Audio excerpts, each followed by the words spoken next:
Mortal Kombat 1 is a soft reboot of the franchise, but does it deliver the same Mortal Kombat goodness we've come to expect, or does it fail to deliver on its new ideas? If you've played and completed Mortal Kombat 11 and its Aftermath DLC, you'll know that certain events transpired which directly lead into Mortal Kombat 1. Spoiler alert for the next sentence, but at the end, Liu Kang ends up becoming the God of Fire and forges a brand new history for the universe, and this is where Mortal Kombat 1 kicks off. The game thrusts you into the story immediately by reintroducing Raiden and Kung Lao, all done using the now iconic storytelling that Mortal Kombat has become known for over the past decade. The game is split up into multiple chapters, and it really plays out like a movie interspersed with fight scenes. Of course, as a soft reboot, it starts with Liu Kang building up a group of fighters to take on the Outworld in a martial arts tournament. This means fan favourites such as Johnny Cage, Sub-Zero, and Scorpion, and even more, make appearances. But some rather prominent fighters that were in MK11 have been left out. Despite that, Mk1 Story is enjoyable to get through. The cinematics are ridiculously well done, and the voice acting is top-notch stuff from start to finish.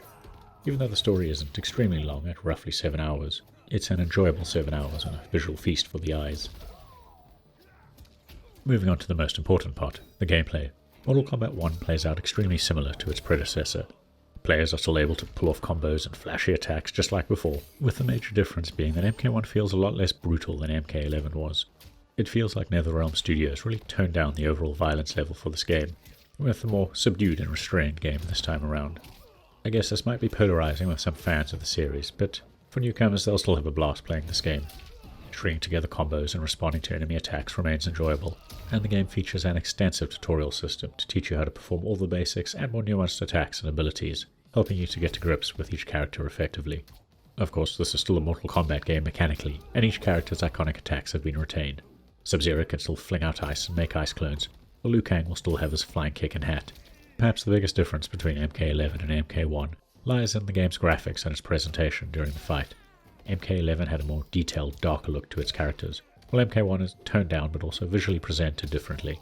There's different lighting and better animation, which makes the characters look and feel a lot more alive. Again, I think some of these changes will be quite polarizing, with some fans maybe preferring the darker style of MK11. Personally, I found both to be fine and enjoyed the fact that the extreme over-the-top violence was toned down somewhat. Don't get me wrong, Mortal Kombat 1 is still extremely brutal and should absolutely not be played by those under the restricted age limit. Blood and guts are spilled absolutely everywhere again, especially during fatalities, but they often seemed less visceral and more shocking, perhaps more comical. That, or maybe I've just become desensitized to it by now. It's hard to tell. But now, returning to the game's content, Mk1 opts to streamline a lot of things in the game. There's now the dedicated story mode, a tower mode, and an invasion mode. Invasion works somewhat differently to MK11's grip mode, and honestly feels rather watered down. Cosmetic items and unlocks have also been gutted, with far less on offer here. That said, the game does have a photo mode for viewing character models, but again, without all those cosmetic items on offer, it feels less appealing than before. Perhaps this was just a consequence of NetherRealm Studios shifting their focus back to the gameplay mechanics. Perhaps it's just a result of NetherRealm Studios shifting their focus back to the fighting mechanics. Another thing that feels slightly reduced is that the roster of characters is sitting just above 20 at the moment, but more are on the way via DLC. It feels a little predatory in my opinion, but I guess this has become the norm with fighting games. If you want a specific character, you'll just have to wait until they're added via DLC. Assuming, of course, they're added at all, seeing as this is a reboot of sorts.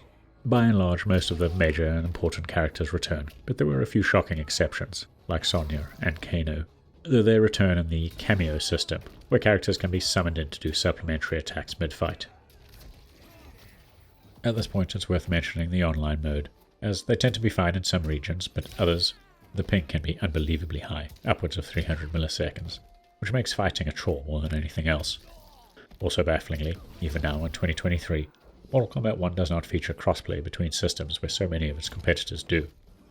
On PC, playing online, it also ran quite choppy, with frame rate drops even on a high-end system at any of the graphical presets available. There's clearly some optimization to both the game and netcode that needs to be done.